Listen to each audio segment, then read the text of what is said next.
E niente da fare, Zar degli Ulivi non ne vuole sapere di partire. E quindi l'avvio avviene con Zalipan e Zolabad alle prese. Zalipan difende la posizione mentre cerca di Numero inserirsi dalla 4, seconda Apollo fila. F, squalificato. Zeccajet ha sbagliato Apollo F, rimane all'esterno invece Zolabad. E così dopo i primi 200 in 14,2 conduce la favorita Zalipan nei confronti di Zeccajet. Zolabad all'esterno, in terza posizione c'è Zigzago P, via via gli altri. 29,5 il passaggio ai 400. Cavalli che stanno affrontando la seconda piegata con situazione tattica invariata e ora dalle retrovie cerca di risalire Angelica. Intanto 46 per i primi 600 metri con leader sempre Zalipan nei confronti di Zeccajet.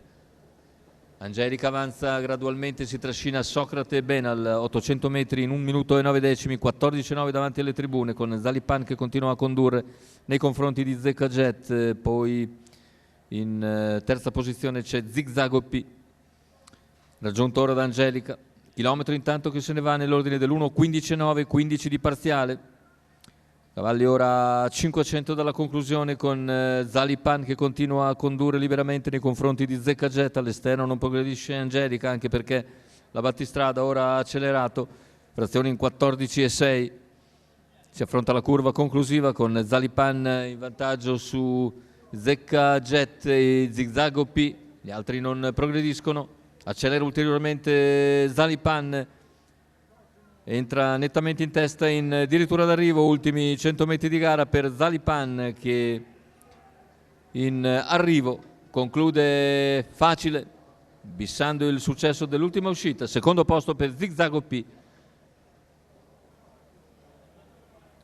mentre al terzo dovrebbe essere Zolabad all'interno. 1,15 netto il ragguaglio conclusivo per Zalipan e Cosimo Cangelosi. Andiamo a vedere la lotta per il secondo posto.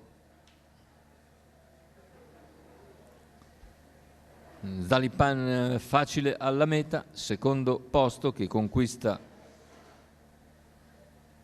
il numero 8 Zigzago P davanti al numero 5 Socrate Zolabad. Per un arrivo che dice numericamente 2, 8, 5 è tutto per questo convegno di corse. L'appuntamento con il Savio è per venerdì prossimo.